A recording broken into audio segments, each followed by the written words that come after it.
Assalamualaikum warahmatullahi wabarakatuh. Perkenalkan, nama saya Muhammad Bintang Pradana Putra.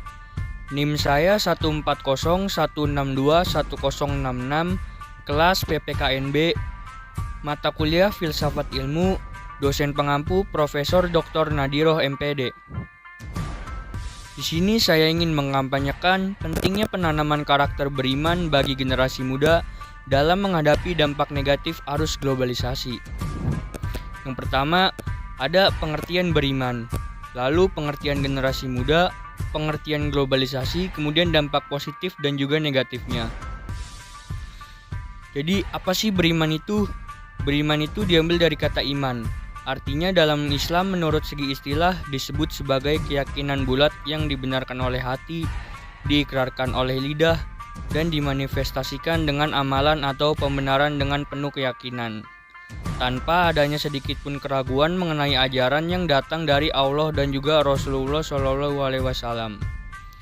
Orang yang beriman merupakan seorang muslim yang dapat memenuhi seluruh kehendak Allah dan memiliki iman kuat dalam hatinya. Lalu ada pengertian generasi muda. Generasi muda merupakan generasi yang memiliki kemampuan, semangat tinggi, dan memiliki wawasan yang lebih luas untuk mengembangkan dan memajukan bangsa. Bahkan untuk mencapai sebuah revolusi dari suatu bangsa, biasanya didobrak oleh para generasi muda. Pemuda memiliki beberapa peranan yang harus dilakukan sebagai generasi penerus bangsa, yaitu yang pertama agent of change atau agen perubahan. Yang kedua, agent of development atau sebagai agen pembangunan. Yang ketiga, agent of modernization atau sebagai agen pembaruan. Yang keempat, membangun pendidikan. Dan yang kelima, memiliki semangat juang yang tinggi.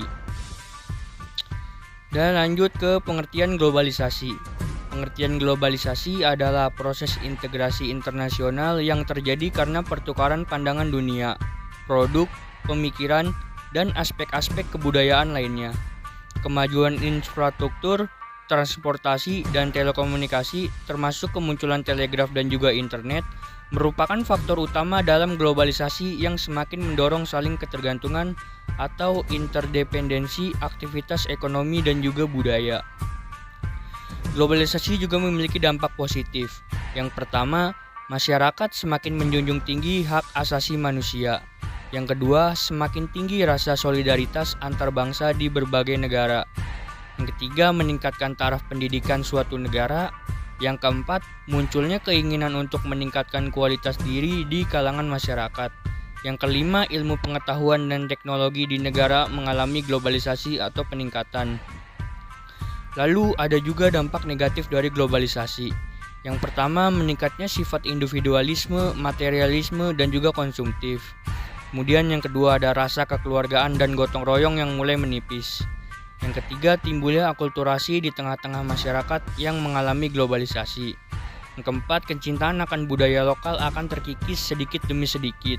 Dan yang terakhir, rasa nasionalisme masyarakat akan semakin pudar dari hari ke hari. Jadi kesimpulannya, globalisasi yang terjadi menimbulkan dua dampak, yaitu positif dan juga negatif. Mengingat posisi generasi muda adalah aset penting bagi kemajuan bangsa, jadi sangat perlu mereka dibekali dengan iman yang kuat untuk menghadapi segala tantangan yang ada di era globalisasi saat ini. Maka dari itu sangat penting bagi generasi muda untuk meningkatkan iman terhadap Tuhan Yang Maha Esa supaya dapat membentengi diri dari dampak negatif globalisasi.